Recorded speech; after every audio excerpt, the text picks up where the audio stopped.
Вопрос. Скучаете ли вы по 90-м и чем отличается создание музыки в 90-е от того, как вы создаете музыку сейчас? So do you miss the 90s and what are the differences between creating music these days and back in the 90s? For me or for everybody? Вы имеете в виду для меня или вообще для всех? No, for you all. For us, okay. I used to be able to finish songs in one go. I can't do that anymore. No, you just kind of, the influences are the same. Do you know what I mean? It's like they never change. They never leave you. Whatever your first influences are, we always say they don't ever leave when you write music. They're always in your head, you know. But so the technology's changed. The technology makes it easier to put ideas down quick. Like for example, tonight after we do the gig, I have a few drinks, go back to the hotel, and if I feel excited to put some ideas down, I can do everything I can do on my laptop, you know, make a song or write some beats on my laptop. So in that way it makes it easier to kind of do stuff on the road, so that's good. Можно сказать, что раньше я мог записать песню за раз. К сожалению, сейчас я это уже не могу сделать. Но песня, музыка, она всегда со мной, всегда у меня в голове. И, конечно же, если говорить об изменениях, то в первую очередь надо заметить, что технологии очень изменились, и сейчас намного быстрее можно записать песни. Сегодня, например, после концерта я немного выпью, вернусь в отель, и, возможно, если у меня будут какие-то идеи, то я их запишу сразу в компьютере, или, может быть, какая-то мелодия мне придет в голову, я ее тоже смогу сразу записать. Вопрос от Лёши Терещук. Какие у вас любимые группы-исполнители, что посоветуете добавить в плейлист? So this is a question from Lёша Terещук. What are your favorite bands or artists? What can you recommend to add to my playlist? Oh, that's such a hard question. Yeah. Yeah, you know, you're always asked what, you know, sort of basically what you're listening to. But well, you know, for me personally, I listen to music sort of, you know, constantly shuffling it. You know, music probably doesn't really, you know, it comes so fast and so frequent now that you kind of, you tend to sort of like maybe watch something on YouTube or something Liam may have sent me or Maxim, and you kind of buzz off that for a bit and sort of move on. We tend to like, you know, we all like the similar type of thing. You know, we like kind of loud, aggressive, energetic music, I guess. Do you know what I mean? Like before the show, we usually play. We haven't done recently, but you know, we went through quite a long period of playing Rage Against the Machine. Wu-Tang, yeah, Public Enemy. But it's hard to find new bands that are kind of have the same System of a Down. We love them, you know. That have that it's hard to find new bands that have the same kind of impact as some of those bands, you know. Это очень сложный вопрос. Всегда люди интересуются, что я слушаю, но могу сказать, что в настоящее время постоянно появляется что-то новое, и это происходит так часто. Но я обычно просто захожу на YouTube и там что-то выбираю, смотрю какие-то ролики там, или, может быть, Максим или Лиам мне что-то порекомендуют. И Лиам отвечает дальше, что мы всегда любили агрессивную такую энергичную музыку, если понимаете, о чем я говорю. И всегда перед концертом мы любим что-то такое потяжелее послушать. Но и если говорить о любимых группах, то это, наверное, System of a Down или Public Enemy. Но вообще очень сложно, мне кажется, найти современные группы вот такого же уровня, как, например, System of a Down, потому что, ну, это, конечно, классика. У вас всегда потрясающие световые шоу, которые становятся лучше с каждым разом. Вы участвуете в их создании и смотрите ли вы их перед турне, спрашивает Артем Быстров. This is a question from Artem Bystrov. You always have an amazing light show, which comes better and better with each tour. Do you participate in the making of it, and do you take a final look at it before the tour? Always.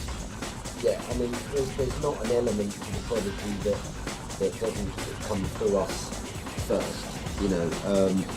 You know, obviously, you know, the light, you know, we don't know about lights, but we know what we want to look like. So basically, it's the look of the set, you know, how it's going to look. and then we work with the operator, and he helps us put that together. But you know, every aspect, you know, whatever it may be, even if it's outside of, you know, the creative side that we have in the band, you know, we take control of that, you know, because that's most important. We have to have everything in our own control, really. We don't like to use. You see a lot of bands using screens with imagery on the back and stuff. We don't like to use them because it's kind of everyone else uses that, and we like people to focus on us, so we don't use visuals. Do you know what I mean? Если мы говорим про группу Prodigy, то нет ни одного составляющего концерта или вообще какого-либо части в нашем творчестве, которая бы не прошла через нас. Ну, конечно же, мы не много понимаем в свете, но мы знаем, как мы хотим выглядеть, поэтому, естественно, мы обязательно смотрим, как выглядит наше световое шоу. Для нас очень важно, как будет выглядеть сцена во время концерта. Мы обсуждаем это все с оператором, и мы участвуем во всех креативных аспектах. И затем Лям добавляет, что мы не используем экран, в отличие от многих исполнителей в наши дни. И ну, сейчас все используют экран, но мы любим, чтобы зрители они фокусировались на нас как исполнителях. Вы уже несколько раз были в России, вот опять здесь. Что вам здесь нравится больше всего? Спрашивает Иван Федоров. So a question from Ivan Fedorov. You have been to Russia several times and now you are back. So what are the best things about being in Russia for you? I mean, it's so different to anywhere else, you know. It's like, you know, you travel around Europe and America, and it's kind of like places like Russia and Japan, just for us, are exciting cities and countries that are totally different than going anywhere else. And the fans here are like, for us, it just feels really fresh and still, you know. Do you know what I mean? As if it's an excitement here, you know. I mean, we've got an amazing fan base here, you know, the support we get here is incredible, you know, and for us it just seems a really exciting place, you know, it's kind of, you know, even driving here today, you know, the traffic, it's, you know, it's kind of quite mad out there still, you know. Yeah. Yeah, it's just an exciting place, you know, when you get such good support and, you know, such good crowds, you just want to keep coming back. Yeah. The last time we played here, we played in this, the park with the rocket in, you know this? The Expo Centre. So this, for us, is like amazing, you know, you're standing on stage and you've got a plane and a rocket, and, you know, there's nowhere else in the world like this, you know what I mean? Yeah. We love it, it's great. Россия, безусловно, отличается от других стран, и это нельзя сравнить ни с Европой, ни с США. Россия и Япония, они очень отличаются от всех других стран, и мы говорим не только про саму страну, но и про фанатов. Здесь всегда можно найти что-то новое, и ту поддержку, которую мы видим от наших фанатов, она невероятна абсолютно. И все в России по-другому. Даже вот как мы сегодня добирались до офиса, если говорить про московский трафик, он, конечно, ни с чем не сравним. И, опять же, наши фанаты здесь, они очень нас сильно поддерживают. Лиам добавляет, что в прошлый раз, когда мы выступали в России, концерт проходил в парке с ракетой. И вот мы стоим на сцене и видим эту ракету. Это, конечно, просто голову сносит. Having come here, you know, earlier. When was the earliest we came here? John, 94? 94, yeah. Yeah. Coming here in 94 and seeing the changes from 94 till now, you know, seeing that the country sort of change so dramatically, it's you know, it's a very unique opportunity for us to see that happen, and I don't know, there's something really exciting about that. And as well, I just want to say that I'm friends with a few bands, you know, from England, and they always say to me, well, you know, you're going to Russia, and I was like, yeah, I mean, why aren't you going, type of thing, because, you know, basically we like playing it, you know, and I think that other bands should come in more, you know. У меня есть... Так. Сначала говорит Кит. В 1994 году мы выступали в России в первый раз, и на протяжении всего этого времени, начиная с 1994 года, мы наблюдаем невероятные изменения, и, конечно же, все очень сильно изменилось. И это уникальная возможность наблюдать за этими всеми изменениями. Затем Лиам добавляет, что у меня есть друзья, группы в Англии, они у меня спрашивают, почему мы так любим Россию, почему мы часто сюда приезжаем. И я говорю, что мне просто очень нравится выступать в России, это, конечно, несравнимый ни с чем опыт. Прямо сейчас пришел вопрос от Бенедикта, пишет, или она, что является фанатом вашего творчества. Как назывался первый синтезатор, на котором ваша группа создала первый трек? So this is a question that we have received just now, coming from Benedict. Well, it's as a regular boy, we don't know. And so can you give the name of your first synthesizer?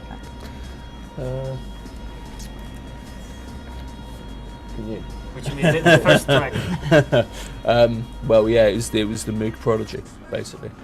Это был Mood Prodigy. Moog Prodigy, and you know, sometimes I say the band was named after it, or sometimes I say the band was called the Prodigy because I thought I was the Prodigy. You can choose which one you like. И когда мы отвечаем на вопрос, почему наша группа называется именно Prodigy, у нас обычно две версии. Первая — это то, что мы назвали группу Prodigy в честь первого синтезатора, Mood Prodigy. А другая версия — то, что мы назвали группу, потому что я считаю, что я — это Prodigy. Prodigy — это дарование. Поэтому можете выбрать любой вариант ответа, который вам больше нравится. Сразу рождается вопрос, а какой ваш любимый музыкальный инструмент и вообще что вдохновляет вас на создание музыки? So, and what is your favorite musical instrument, and what inspires you to create music? I don't really like instruments. The sampler is my favourite instrument, or a drum machine. I mean, when I first started going to the studio, the 303, you know, back in the day, Yeah. that kind of real sort of acid house kind of Bass machine. bass machine. That for me, that just was like a box of magic. You know, I just couldn't believe that. It was only quite small, and I just couldn't believe that that's where that sound came from. But yeah, you know. The type of music we make, you know, it's kind of like we're not really interested in your traditional instruments. Do you know what I mean? Because it's kind of like it's more about cut and paste. You know, that means kind of taking something and making something else of it. You know, taking a snapshot of a sound and then manipulating a sound. So the sampler is like basically my instrument. You know. Если честно, я не люблю музыкальные инструменты, но если уж быть таким конкретным, наверное, мне нравятся, может быть, какие-то барабанные установки. Дальше отвечает Кит, говорит, что когда я впервые увидел усилители, я был поражен, как может из такого маленького предмета рождаться столько много звуков.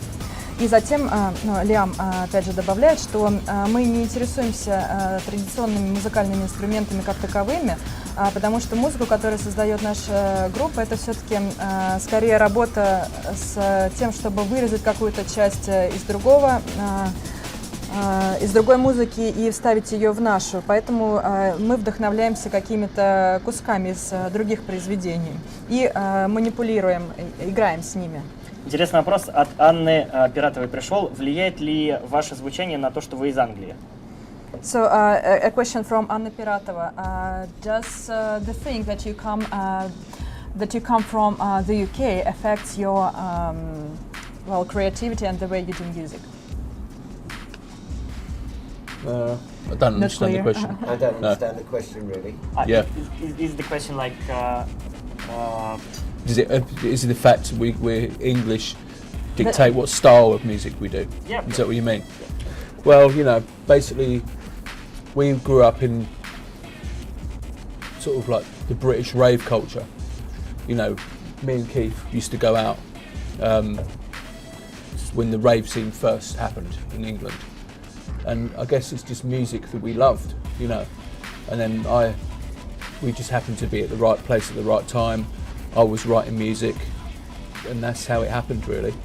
If we were in another country, then yeah, it wouldn't have happened like that. I think we are proud to be a sort of a British band. You know, I think when we go out there, we feel that we're kind of out there, you know, taking like British youth culture, you know, out there, and you know, and there's something that definitely drives you, you know, in that respect. Yeah. Лиам отвечает сначала, что мы родились и выросли в Британии, и в то время, когда зародилось рейв-движение в Британии, и мы оказались просто в нужное время в нужном месте. Возможно, что если бы мы оказались в другой стране, то этого бы ничего и не случилось. И затем Кит добавляет, что я горжусь тем, что я из Великобритании, что я несу эту британскую культуру, и это, конечно же, очень вдохновляет меня. Интересный вопрос. О чем вы мечтали, будучи ребенком? Вы мечтали стать вообще музыкальной легендой?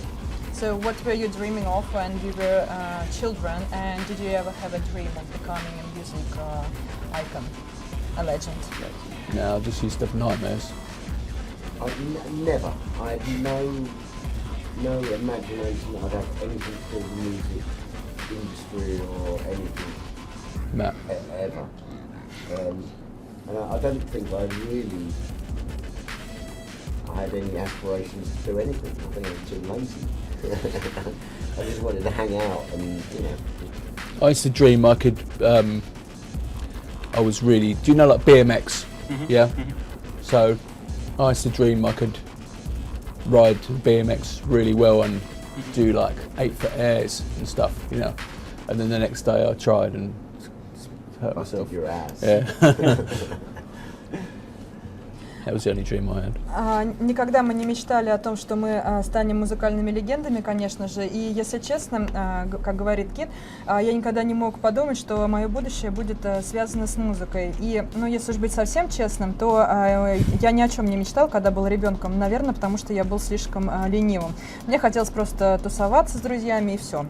Лиам добавляет, что мне очень нравилось, ну, если уж говорить о мечте, мне очень нравилось, как выглядят люди, которые катаются на мопедах, и мне хотелось вставать на задние колеса, это очень круто, мне казалось.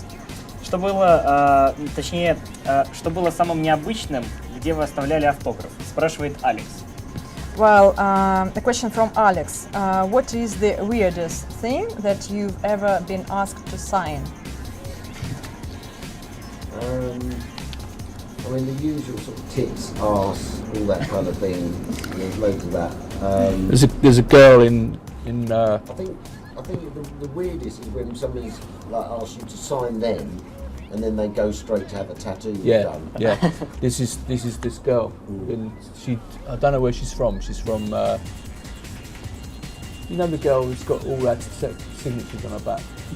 Yeah. Every time we see her, she's like, "Oh, can you sign my back?" And next time, I signed her back in a thick marker, like this big, you know. And she's got it all on her back. Crazy. Ну, из необычных мест, ну, грудь это, конечно, уже не что-то такое из ряда вон выходящее, но, наверное, очень необычно, когда люди просят расписаться на теле, а потом они делают татуировку по тому месту, где мы расписались. И вот, например, была одна девушка, честно говоря, не помню откуда она, но она попросила нас расписаться у нее на спине, и каждый раз, когда она видит нас, просит оставить там новый автограф. И в прошлый раз я уже расписался там жирным маркером, чтобы она могла себе набить татушку. Расскажите о ваших московских концертах и концерте, который будет в Петербурге 11 октября. Что ожидать публики? Чем они будут отличаться? So tell us about your gigs in Russia, in Moscow in particular, and in St. Pete's, which is on the 11th of October. And will these gigs be different? Or some special things there? Well, us, we're special. Of course. It's you know, all tracks off the new album, you know, so it's a regular question actually of like, what can we expect? And because it's so spontaneous, you know, we kind of react off the crowd. So if the crowd, you know, we try and fire them up, they fire us up. That's kind of the way it works. Yeah. You know what I mean? Yeah. And then maybe some chaos happens, but I mean, you know, we don't give anyone any special treatment. To be fair, you know, we sometimes, because people in Moscow might get jealous of people in St. Petersburg, you know, so you got to kind of like, you know, but sometimes we might slide like another track in, or I don't know what we're going to do, but you never know, you know what I mean? Если говорить о чем-то особенном, то мы сами вообще особенные. И на этих концертах мы исполним новые треки из нашего нового альбома. Но вообще мы любим очень импровизировать на сцене, и мы просто смотрим на реакцию толпы. Если толпа заведена, то это нас тоже очень заводит, и мы можем сделать что-то такое спонтанное. Но если быть откровенными, мы никогда не готовим что-то особенное для какого-то определенного концерта, потому что люди, например, в Питере могут приревновать к фанатам в Москве, потому что фанаты в Москве увидят что-то необычное, поэтому ничего необычного. Давайте напомним еще раз даты. Это 9 и 10 октября Москва, клуб Стадиум Лайв, и Петербург, 11 октября, Ледовый дворец. Напоследок хочу отметить одну интересную вещь, что завтра социальной сети ВКонтакте исполняется 9 лет, и хотел бы попросить вас сказать пару слов нашим пользователям, которые прямо сейчас смотрят вас, пожелать им что-нибудь, потому что уже 9 лет ВКонтакте есть, существует и является социальной сетью номер 1 в России и СНГ. Well, so first I would like to remind of the days, which is 9th, 10th and 11th of October. And tomorrow, our Russian social network, ВКонтакте, celebrates 9 years. So what would you like to wish your fans who follow you in VK? Okay, well, happy birthday. Yeah, happy and birthday. Thanks for all the support. And bring the beats. Yeah, no, it's it's good that we got you tell us about the numbers of people that follow us on here, and it's good to do stuff like this and get in touch with the fans and stuff. But it's your birthday, so keep rocking it. You're doing something right. С днем рождения, во-первых, и спасибо большое всем нашим фанатам за поддержку. Мы были впечатлены узнать, что у нас столько фанатов в вашей социальной сети существует. Нам очень нравится общаться со всеми нашими фанатами через эту социальную сеть, и 9 лет это уже такой значительный возраст, и я думаю, что вы делаете нужную вещь, и вы делаете все правильно. Продолжайте, дерзайте. Let's say bye-bye.